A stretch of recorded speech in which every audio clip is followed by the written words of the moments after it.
Umroh bareng ANB, beribadah dengan ilmu.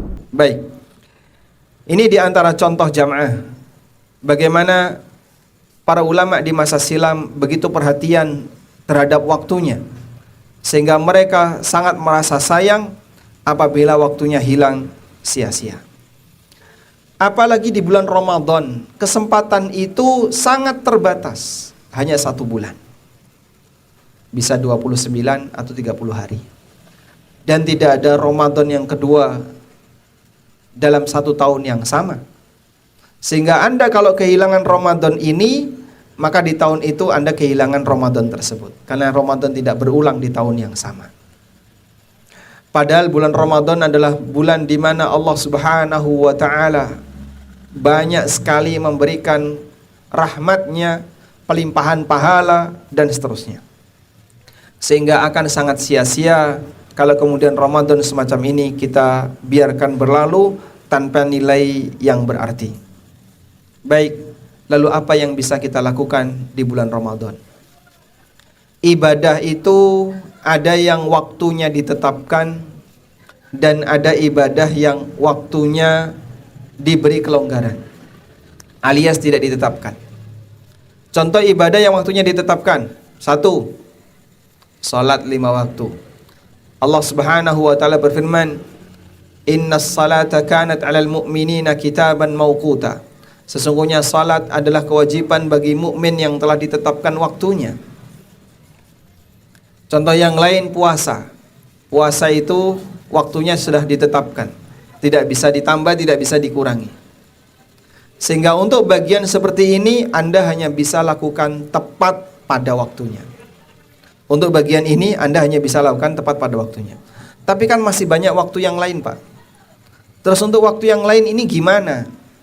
Nah, untuk waktu yang lain ini yang tidak ada ibadah tertentu, ada jenis ibadah yang kedua, yaitu ibadah yang ghairu muaqqatah.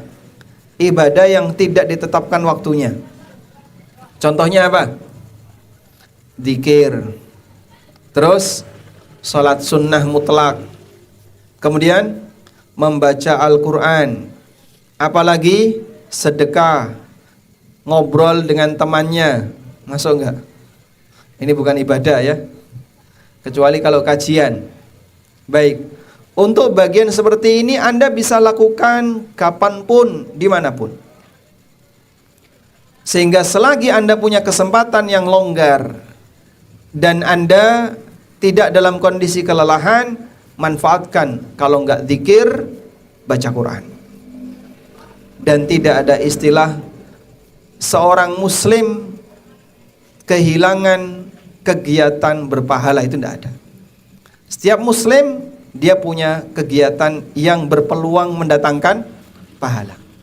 Enggak ada istilahnya muslim kehilangan kesempatan untuk beramal yang mendatangkan pahala, itu tidak ada.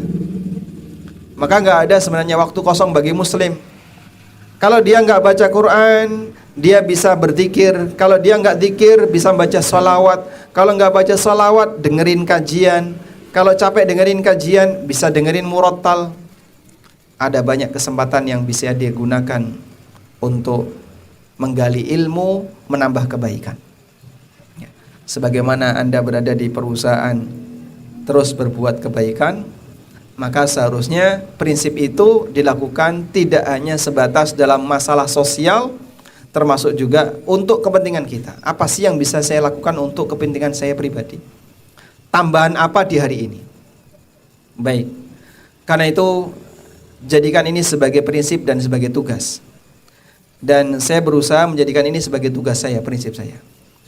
Setiap hari 1, harus ada ayat yang kita baca.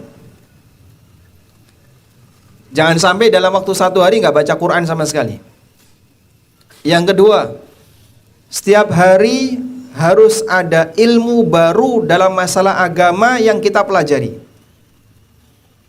Jangan sampai tidak bertambah. Dan alhamdulillah ada banyak yang bisa Anda akses untuk menambah ilmu di zaman internet ya. Baik yang bentuknya tulisan maupun ceramah, kajian, rekaman dan seterusnya. Yang ketiga, setiap hari Anda harus berbuat baik dalam bentuk apapun meskipun kecil nilainya.